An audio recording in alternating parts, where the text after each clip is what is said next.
खुलुमबाय गिबियावनो नोंथांमोन बयनिसिमबो गोजोन फुंबिलिनि गाहाम हामलायनायखौ बावहरनायजों लोगोसे सोरजि द क्रिएटिविटी चेनेलाव बरायनानै लाग्रोनाय जालायबाय। दिनै माखासे गोनांथार खौरांफोरखौ नोंथांमोननि सिगाङाव फोरमायथिना होनो आवगायनाय जालायबाय। नोंथांमोनहा नायनानै जुदि मोजां मोनोब्ला लाइक खालामगोन, शेयार खालामगोन होनना आसा खालामबाय। लोगोसे चेनेलाव गोदान फैदोंब्ला चेनेलखौबो साबस्क्राइब खालामनानै लानो थाखाय गुरै खावलायबाय।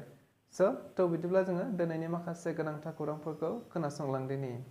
बिटिआरनि गाहाय मावफुं सोद्रोमा प्रमद बर' बिथाङा एसिस्टेन्ट प्रफेसारफोरनो साख्रियाव थिसनथिलाय राननाय हाबाफारिखौ नुनो मोननाय जादों।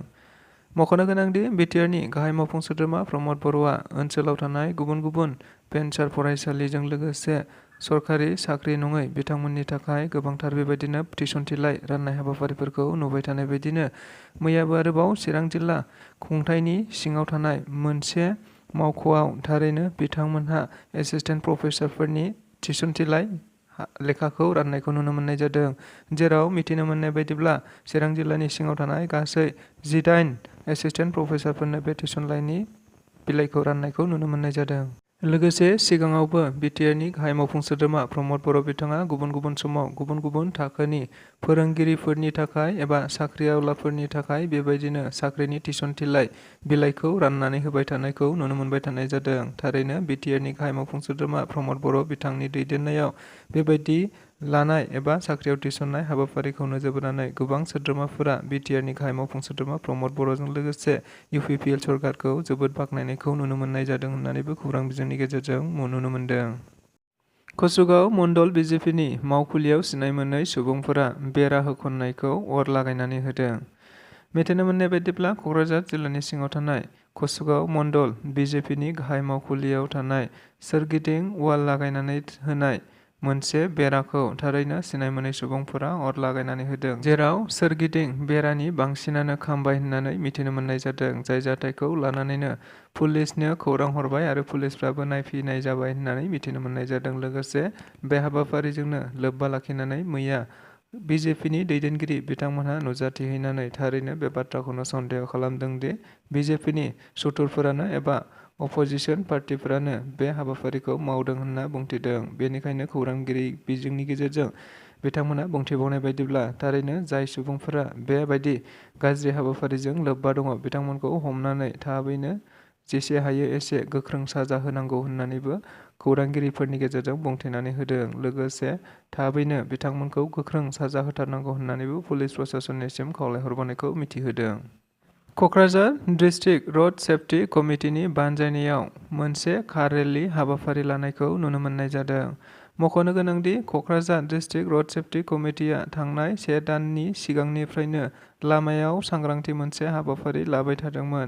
जाय हाबाफारिया मैया 14 फेब्रुवारि खालि जोबथा सान। बे जोबथा सानखौ नोजोर बोनानैनो क'क्राझार डिस्ट्रिक्ट रड सेफ्टि कमिटिनि बानजायनायाव मोनसे सुबुं सांग्रांथियारि कार रेली एबा कार हानजा सुरनाय लानाय जादों होनना मिथिनो मोननाय जादों। मख'नो गोनांदि मैयानि बे हाबाफारियाव गुबैयै क'क्राझार DTOनि गाहाय मावख'गिरि बिथाङाबो हाबाफारियाव बाहागो लाफैदों। लोगोसे एडिशनेल एसपिआ बे हाबाफारिखौ फ्लेग अफ खालामनानै होनाय जायो होननानैबो मिथिनो मोननाय जादों। लोगोसे बे हाबाफारियाव बाहागो लानानैनो क'क्राझार DTOनि अफिसार बिथाङा बुंथिनानै होनाय बायदिब्ला आथिखालाव लामायाव गोबां जाब्रबथायफोरा जागासिनो दङ। जायनि गेजेरजों गोबांथार जिउफोरा नाङा फाङा ओरैनो थांगासिनो दङ। बेखौ नोजोर बोनानैनो सुबुंफोरनि गेजेराव सांग्रांथि लाबोनांगौखौ नोजोर बोनानैनो बे हाबाफारिखौ थांनाय दानसे सिगांनिफ्रायनो लाबोबाय थानाय जादोंमोन। जायखौ नोजोर बोनानै मैया जोबथा सानाव बेजों लोब्बा लाखिनानैनो मोनसे कार रेली एबा कार हानजा सुरनाय लानाय जादों। बे हानजा सुरनाय लानायनि गेजेरजोंनो थारैनो मोजांथारै लामाफोराव सांग्रांथि गोनाङै बयखौबो सांग्रांथि होनो थांखिखौ नोजोर बोनानैनो बे हाबाफारिखौ लादों होननानैबो बिथांमोना बुंथिनानै होनायखौ नुनो मोनबावदों। बिटिआर सरकारनि बानजायनायाव मिशन बैसुमुथि हाबाफारिखौ लानानै बिटिआरनि गाहाय मावफुं सोद्रोमा प्रमद बर' बिथाङा मैया मोनसे खौरांगिरि मेलनि गेजेरजों रोखायै बुंथिनानै होदों। जों बयबो मिथिगौ प्रमद बर' बिथाङा जेब्लानिफ्राय बिटिआरआव गाहाय मावफुं सोद्रोमानि बिबानखौ लादों अब्लानिफ्रायनो बिटिआरआव बिथाङा हानि जेंनाफोरखौ 100% फोजोबनांगौखौ नोजोर बोनानै थारैनो बेबायदि गोबांथार हाबाफारि लाबोबाय थानायखौ मिथिनो मोननाय जादों। जेराव मैयानि हाबाफारि एबा बिटिआरआव मिशन बैसोमुथिखौ लानानै मोनसे गोख्रोंथार हाबाफारि मावदों, जायनि गेजेरजों बिटिआर ओनसोलाव थानाय हानि जेंनाफोरखौ 100% फोजोबनांगौखौ नोजोर बोनानै बेबायदिनो मिशन बैसोमुथिखौ लानाय जादों, जायखौ नोजोर बोनानैनो दायो बिटिआर सरकारनि बानजायनायाव 16 फेब्रुवारिनिफ्राय लानानै 22 फेब्रुवारिसिम मोनसे मिशन बैसोमुथि उइक एबा मिशन बैसोमुथि सप्ता हाबाफारि लानाय जादों। बे मिशन बैसोमुथिनि जोहै बिटिआर ओनसोलाव थानाय रायजो राजाफोरा थारैनो मोन 13ता हाबाफारिफोरखौ मिशन बैसोमुथिनि जोहै लाब खालामनो हागोन होननानैबो बिथाङा खौरांगिरिफोरनि गेजेरजों बुंथिनानै होदों, जायनि थाखाय बिटिआरआव थानाय गासिबो इएम आरो दैदेनगिरि बिथांमोनहानो बेजों सोमोन्दो थानाय गासिबो खामानिफोरखौ दायित्व लानानै खामानि मावगोन होननानैबो बिटिआरनि गाहाय मावफुं सोद्रोमा प्रमद बर' बिथाङा बुंथिनानै होदों। दुलाराय बर' फरायसा आफादनि गाहाय मावख' बड'फा हाउसनिफ्राय 2024 मायथाइयाव सेबाजों खुंजानाय HSLC एबा मेट्रिक आनजादाव बर' बिजोंनिफ्राय बा मेट्रिक आनजाद लिरगिरि साफ्रोमबो फरायसुला फरायसुलिफोरनिसिम गाहाम हामलायथि जासिहरबाय।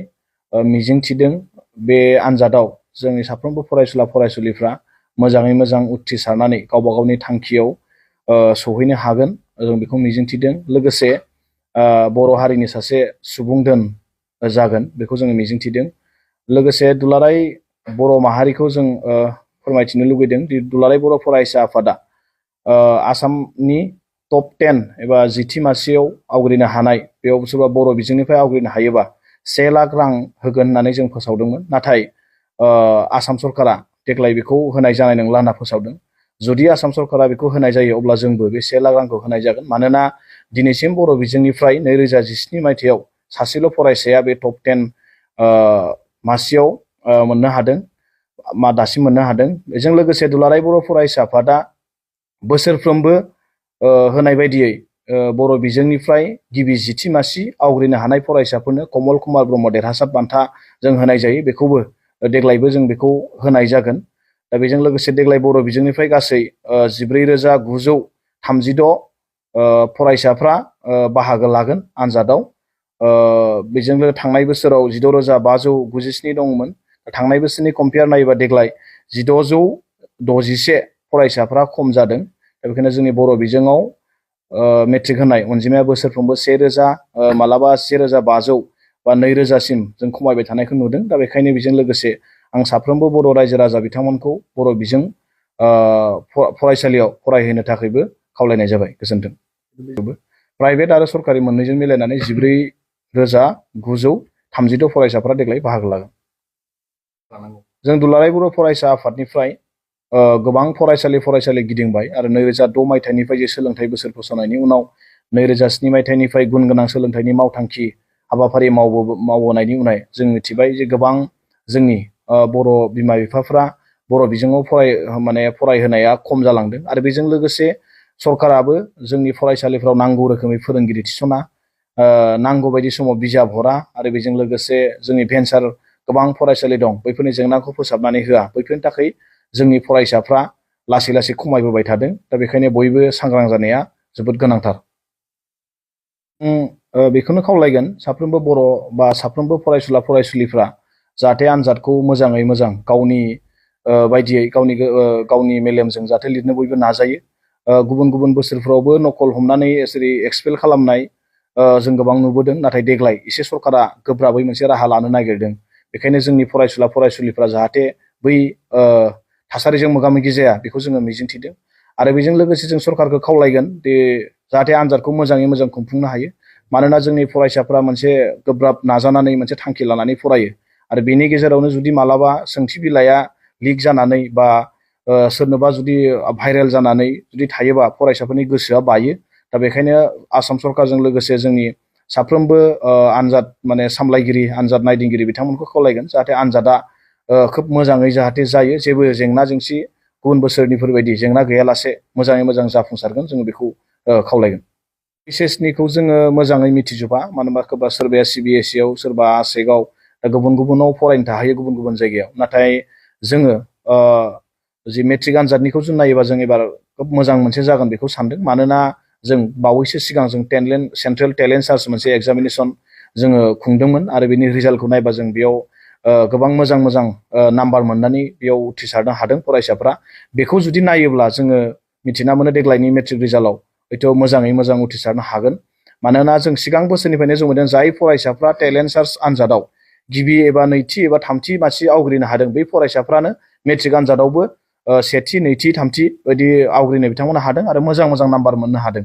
दा सासे फरायसा 2017 मायथाइयाव बिबुंसार बसुमतारिया जि आसाम सरकारनि टप 10 मासियाव मोननो हादोंमोन, बिथाङा थाखो 9आवबो सेथि मासि मोनदोंमोन टेलेन्ट सार्चआव आरो थाखो 10आवबो बिथाङा सेथि मासि मोनदोंमोन।